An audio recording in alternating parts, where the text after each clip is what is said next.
Hi, I'm Congressman Tom McClintock, and I've been asked to share a few thoughts on our federal lands policy. When I became chairman of the Subcommittee on Federal Lands of the House Natural Resources Committee, we set three overarching objectives: to restore public access to the public lands, to restore good management to the public lands, and to restore the federal government as a good neighbor to those communities directly impacted by the public lands.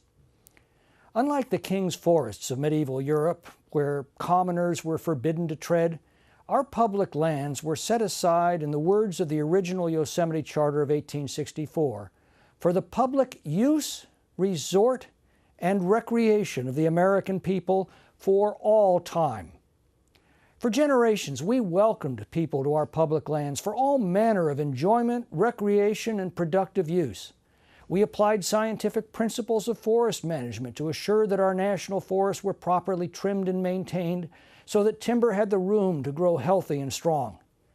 And we listened to local communities when we administered lands that impacted them. 40 years ago, these policies of inclusion, scientific management, and cooperation were replaced by very different policies. Use, resort, and recreation became look but don't touch. Road closures, increasing restrictions on public access and use, and reliance on harsh enforcement rather than gentle education have made our public lands much less welcoming over the years.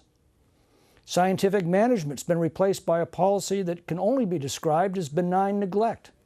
The result is our forests have become morbidly overgrown and can no longer resist natural stresses like drought, disease, pestilence, and ultimately catastrophic wildfire.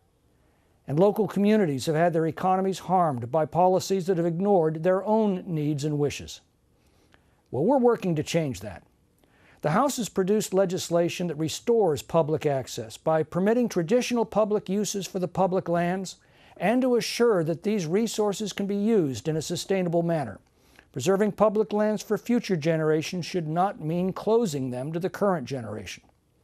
The Resilient Federal Forests Act and other measures mean that we can carry out excess timber before it burns out, leading to healthy forests and thriving local economies. And we're again heeding the wishes of local communities when it comes to land designations that impact their prosperity and quality of life. But we've got a long way to go. Senate action is required on bills we've already passed out of the House, and much more needs to be done to remove the endlessly time-consuming and cost-prohibitive bureaucratic regulations that have made it impossible for us to properly manage our forests or to store enough water to get us through the next drought. The public support for these initiatives is vital, and that's why I'm so grateful for your time today. This is Congressman Tom McClintock. Thanks for listening.